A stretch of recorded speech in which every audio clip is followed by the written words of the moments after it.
റസൂലിനോട് ആയിഷ ബീവി ചോദിച്ചു, നബിയേ വമാ ഹുവ യാ റസൂലല്ലാഹ്, കാര്യമെന്താണെന്ന് ചോദിക്കുമ്പോൾ ഹബീബായ നബി തങ്ങൾ ഓതി കൊടുക്കുകയാണ്, ബിസ്മില്ലാഹിർ റഹ്മാനിർ റഹീം, യാ അയ്യുഹൻ നബിയ്യു ഖുൽ അസ്വാജിക്,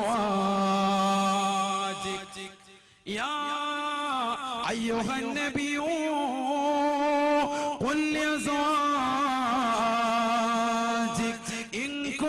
تريدن الحياة الدنيا فتعالين أمتعكن وأسرحكن سراحا جميلا وإن كن تريدن الله ورسوله فإنا أعتدنا للمحصنات منكن أجرا عظيما. അല്ലയോ നബിയേ, അവിടുന്ന് പ്രിയപ്പെട്ട ഭാര്യമാരോട് പറഞ്ഞു കൊടുക്കണേ, നിങ്ങളുടെ ഭാര്യയാകുന്ന ആയിഷ ബീവി മാത്രമായിരിക്കുമെന്ന് ചോദിച്ചത്, പക്ഷെ പിന്നിൽ പല ഭാര്യമാരും ചോദിക്കാൻ പറഞ്ഞിട്ടുണ്ടാകും. അതുകൊണ്ട് എല്ലാ ഭാര്യമാരോടുമായിട്ട് അവിടുന്ന് പറഞ്ഞു കൊടുക്കണേ, പറയണേ, ഇൻ കുന്ന തുരിദിനൽ ഹയാത്തദ് ദുനിയാ വസീനതഹാ, ഈ ഭൗതികമാകുന്ന ജീവിതത്തിന്റെ ആഡംബര തുന്തലമാകുന്ന ജീവിതമാണ് അവർ ആഗ്രഹിക്കുന്നതെങ്കിൽ, ആനന്ദ തുന്തലമാകുന്ന ജീവിതമാണ്, ഈ ഭൗതികമാകുന്ന ജീവിതമാണ് അവർ ലക്ഷ്യം വെക്കുന്നതെങ്കിൽ,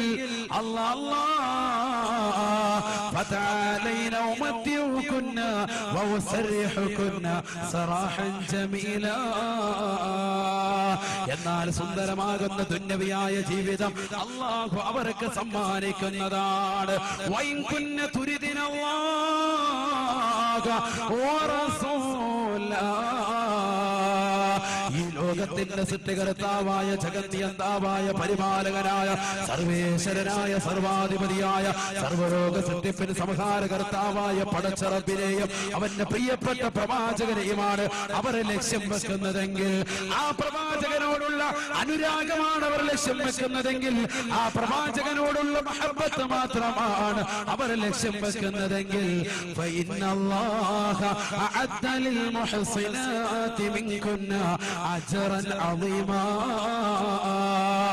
ഈ ഭൗതികമാകുന്ന ജീവിതമല്ല, അല്ലാഹുവിനെയും റസൂലിനെയുമാണ് ഇഷ്ടപ്പെടുന്നതെങ്കിൽ അവർക്ക് തീർച്ചയായും പടച്ചറപ്പ് വർണ്ണമായ പ്രതിഫലം നാളെ ആഖിറത്തിൽ കൊടുക്കുന്നതാണ്.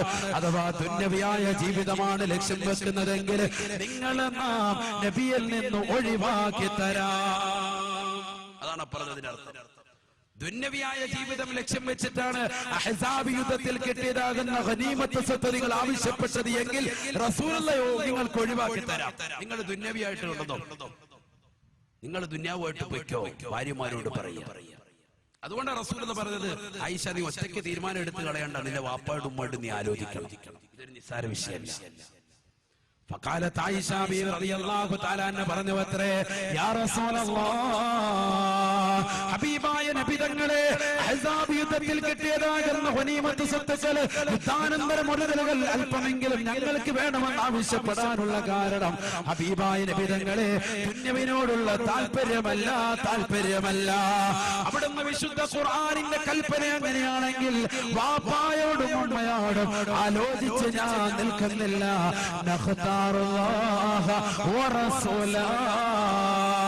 അല്ലാഹുവിനെയും അവന്റെ റസൂലിനെയും ഞങ്ങൾ ഇഷ്ടപ്പെടുകയാണ്.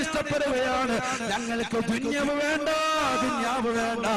അഹ്സാബ് യുദ്ധത്തിൽ കിട്ടിയതാകുന്ന യുദ്ധാനന്തര മുതലുകൾ ഞങ്ങൾക്ക് വേണ്ട.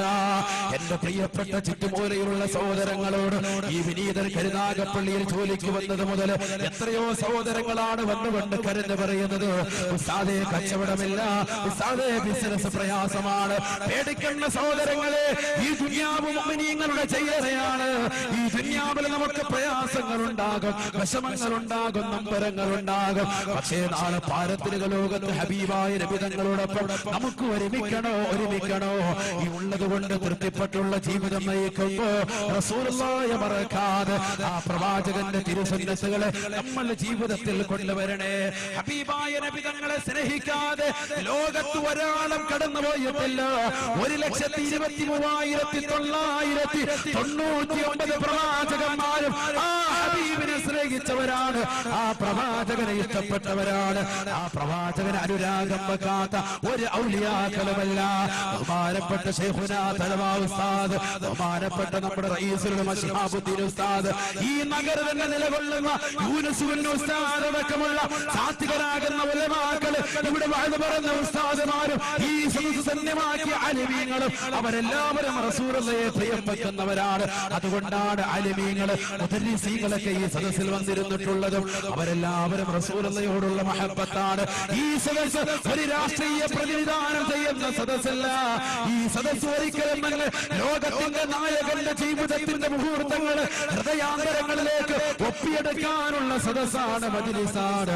ആ പ്രവാചകനോടുള്ള അനുരാഗത്തിന്റെ പേരിൽ ഒരുമിച്ച് കൂടിയ മജ്ലിസാണ്.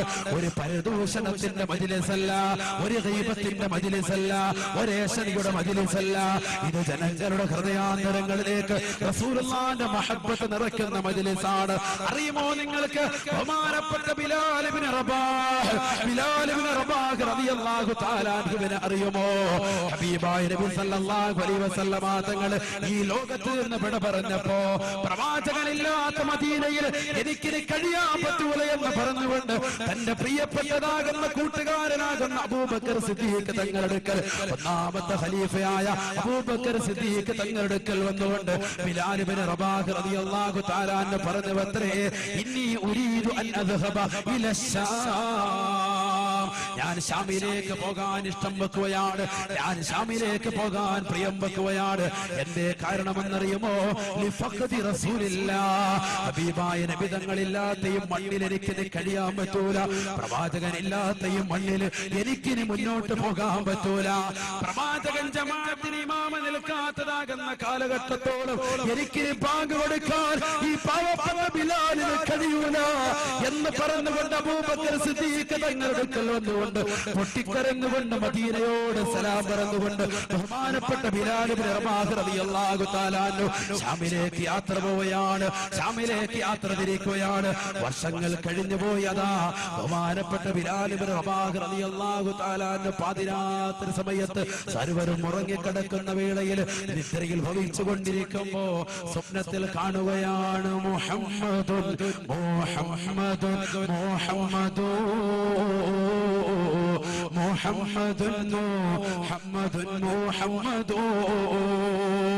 ഹബീബായ നബി സല്ലല്ലാഹു അലൈഹി വസല്ലമ തങ്ങളുടെ ഭൂമുഖം സ്വപ്നത്തിൽ കാണുകയാണ്. മൻ റആനി, ആരെങ്കിലും എന്നെ സ്വപ്നത്തിൽ കണ്ടാൽ ഫഖദ് റആനി, അവൻ എന്നെ തന്നെയാണ് കണ്ടതെന്ന് നബിയുനാ റസൂലുള്ളാഹി. ബിലാൽ ഇബ്നു റബാഹ് റളിയല്ലാഹു തആല അൻഹു ലോകത്തിന്റെ നായകനെ കാണുകയാണ്.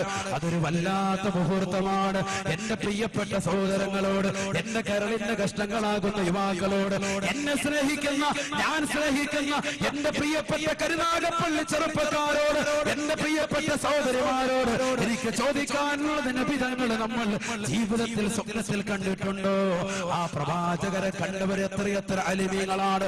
ഇമാം ബുഖാരി റളിയല്ലാഹു തആല അൻഹു കണ്ടുപോയി, ഇമാം മുസ്ലിം റളിയല്ലാഹു തആല അൻഹു കണ്ടുപോയി, ഇമാം അബൂ ദാവൂദ് റളിയല്ലാഹു തആല അൻഹു കണ്ടുപോയി, ഇമാം തിർമിദിയെ കണ്ടുപോയി. എത്രയെത്ര അലിമീങ്ങളാ കണ്ടുപോയത്. ലോകത്തുള്ള മുഴുവൻ സജ്ജനങ്ങളും കണ്ടുപോയി ആ പ്രവാചകരെ.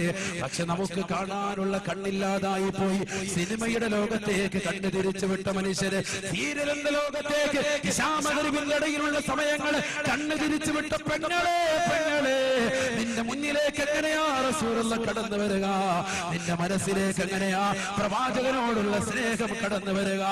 പഴയ തലമുറ ഇശാമഗ്രിബിന്റെ ഇടയിൽ യാസീൻ ഓതിയിരുന്നു, ഇദാ വഖഅത്തിയ സൂറത്ത് ഓതിയിരുന്നു. ഖബർ ജീവിതത്തിൽ നിന്ന് രക്ഷപ്പെടാൻ വേണ്ടി അല്ലാഹുവിന്റെ റസൂൽ പഠിപ്പിച്ച സൂറത്തുൽ മുൽക്ക് പാരായണം ചെയ്തിരുന്നു. മദ്രസയിൽ പഠിക്കുന്നതാകുന്ന മക്കള് വൈകുന്നേരം വീട്ടിലേക്ക് വന്നിട്ട് ഖുർആൻ എടുത്തുകൊണ്ട് പാരായണം ചെയ്തു ചെയ്തുകൊണ്ട് കേൾക്കുന്ന ഉമ്മമാരുണ്ടായിരുന്നു. പക്ഷെ ഇന്ന് സിനിമാ പാട്ടുകൾ പഠിപ്പിക്കുന്ന, സിനിമാ ഗാനങ്ങൾ കേൾക്കാൻ താല്പര്യപ്പെടുന്ന, അശ്ലീലം നിറഞ്ഞതാകുന്ന സിനിമാ ഗാനങ്ങൾ കേൾക്കുന്നതിലൂടെ